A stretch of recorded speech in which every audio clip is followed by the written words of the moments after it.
Hello, my name is M.Tommy of Peace Ike Ministry, and it's Friday right here in Nigeria. As always, I'm excited to be on your screen this moment. Okay, so I want to share something with you, and I wanted to pay attention carefully. You see, most of us, especially women, make this mistake of marrying a pastor because you feel a pastor is a God-fearing person. Yes, you feel a pastor is someone that will give you peace of mind. A pastor is someone that is calm. A pastor is someone that is respectful. Name them. Of course, that is how it's supposed to be, and that is what it's supposed to be. But you see, on the other hand, you must also understand that most of us marries a pastor, not the man that is a pastor.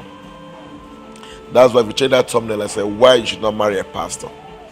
Most of us marry a pastor, not a man that is a pastor. That is, you marry the office, not the man that occupies the office.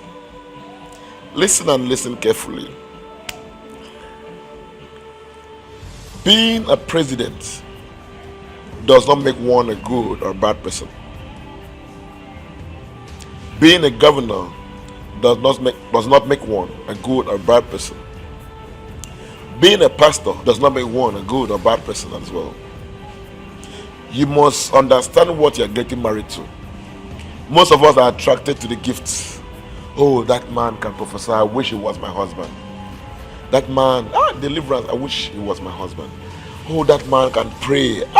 I need a prayerful man. There are some people that are prayerful. If they stand to pray, they could pray for hours, but they are not kind. They are not loving. They are not caring. They don't have human sympathy. They are not responsible at all. They only function in the capacity of the office. They only function with the divine abilities of their office and calling. But the natural self is not trained. The natural self is not characterized. The natural self is not tamed. That's why you see today, a pastor will divorce the wife. A pastor will still cheat. A pastor will still commit adultery. Because you say he's a pastor, he's supposed to. That's an office of possibilities. When he's standing on the pulpit to preach, it's making use of the office. It's exercising the power of the office. He's standing there to prophesy, to deliver. That is the office. The real him has to be disciplined. The real him has to be tamed. The real him has to be a loving, caring, kind person. So instead of you marrying a pastor, the office, marry the man that occupies the office. A pastor will still beat you, blue and black. So don't run off the timing of God. Don't say, no, I wish my husband was a pastor so they can pray, he can do this, he can do that. Look for that man. Yes, he can pray. Yes, he can prophesy. Yes, he can deliver. But look deep into him. He is a caring person, a loving person, a kind person, the person you want to marry, the person that you can share the same house with. My God, I've seen a pastor here that had 3 kids and sent the wife away after 3 kids. That the master needed to be settled at the traditional rulers council.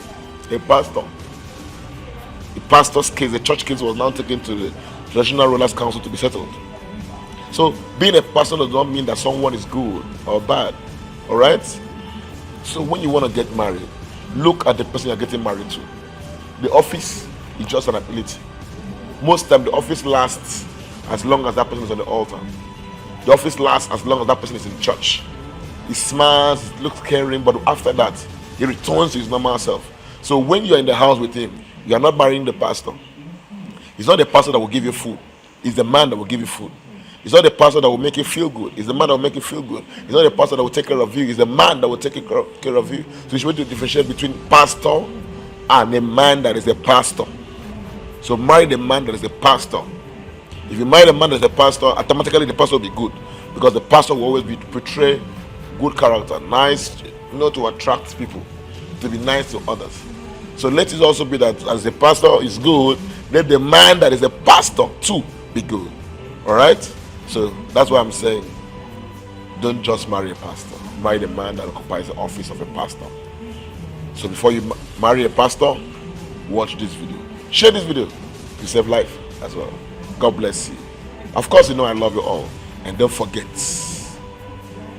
I'm a Squanite. I love you. See you guys.